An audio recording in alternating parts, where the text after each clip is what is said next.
to MsMojo, and today we'll be discussing the current state of music video, where it is, where it came from, and where it's going.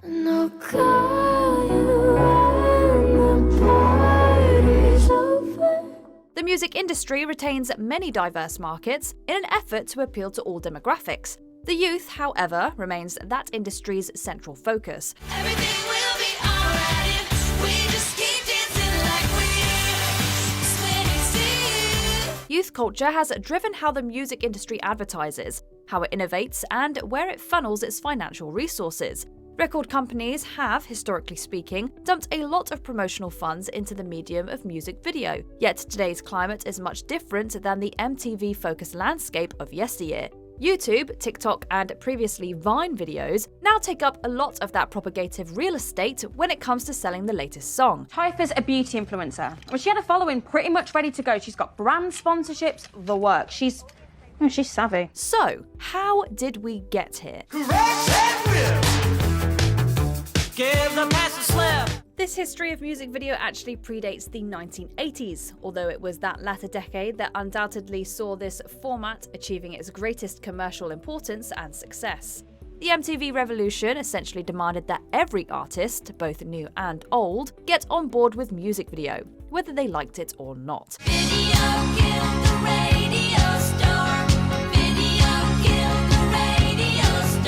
This resulted in some very forward-thinking clips from some equally creative people. It also created watershed moments, such as the cultural touchstone that was Michael Jackson's Thriller.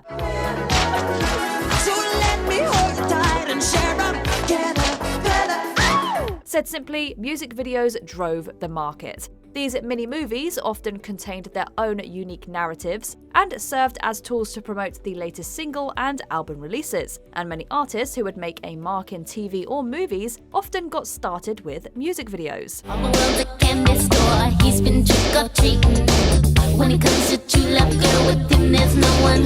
Today, however, it's unclear as to the continued relevance of the music video, particularly when it comes to competing with shortened attention spans. There's little to no room for expansive cinematic storytelling in a TikTok. But do young music fans even want that sort of thing? Are they affected in the same way as their parents and grandparents? Or should these clips simply get to the point? It's our generation, we need conversation. In a nation with no communication. The question assumes a lot, perhaps unfairly so. There's clearly a demand for new music and an audience that's watching their TikTok feeds just as intently as older generations showed up for appointment videos by their favourite artists. Take me where I ain't been before.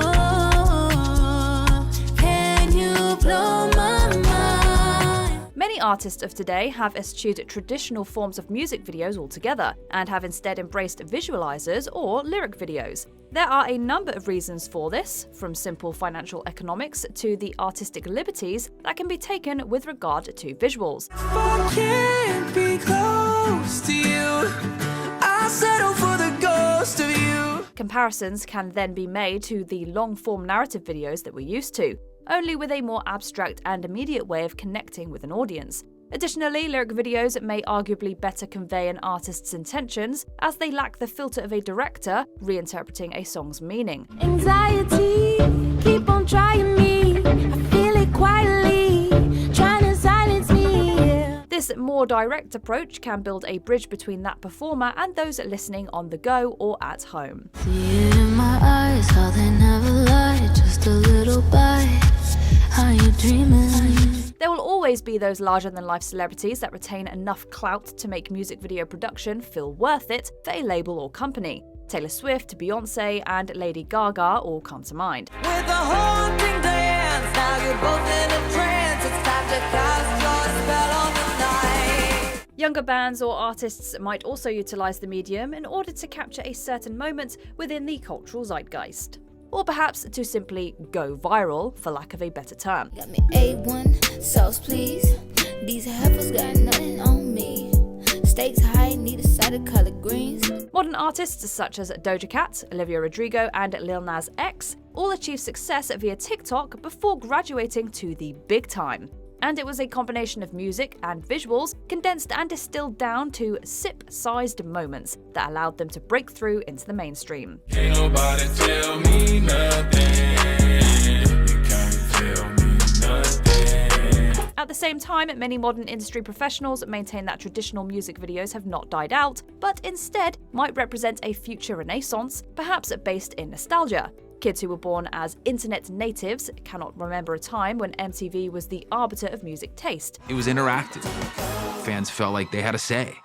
I've tried to explain it to my kids, like what it meant to that era of music and what it meant to that generation of kids. But if you were of a certain age, it was must-see TV. A wide open internet has changed how we receive music, whether that be on physical media Fridays or on streaming services like Spotify or Bandcamp. This more balanced playing field essentially means that record labels might potentially need to chase trends instead of creating them internally. I've decided I wanna keep on dancing in the ashes, and so I call out. This could be a good or bad thing, depending upon your point of view. However, there are some, such as Eric Weiner from the Wild Honey Pie, who see music videos as the ultimate way of linking art, artist, and listener. We make the Buzz Sessions. Yeah. We produce these almost every week in New York and Los Angeles, and we also have folks in Austin and London that are capable, recording studio partners, audio engineers, etc.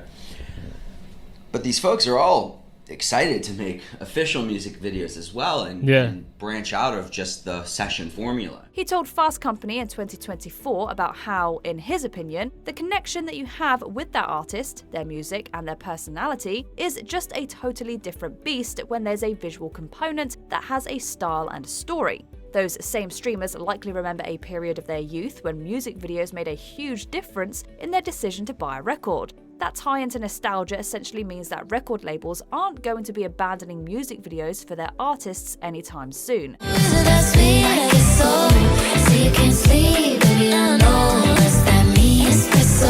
That said, the onset and integration of AI into our everyday lives has already changed how some album covers are executed. So it's only a matter of time before AI-generated music videos might become the norm. The power remains in the hands of the consumer at the end of the day, however.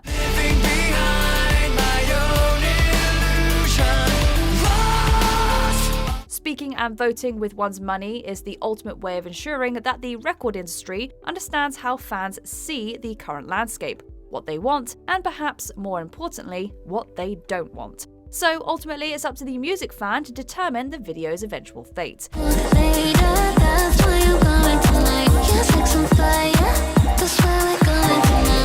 Can you remember the first music video that captured your imagination and didn't let go?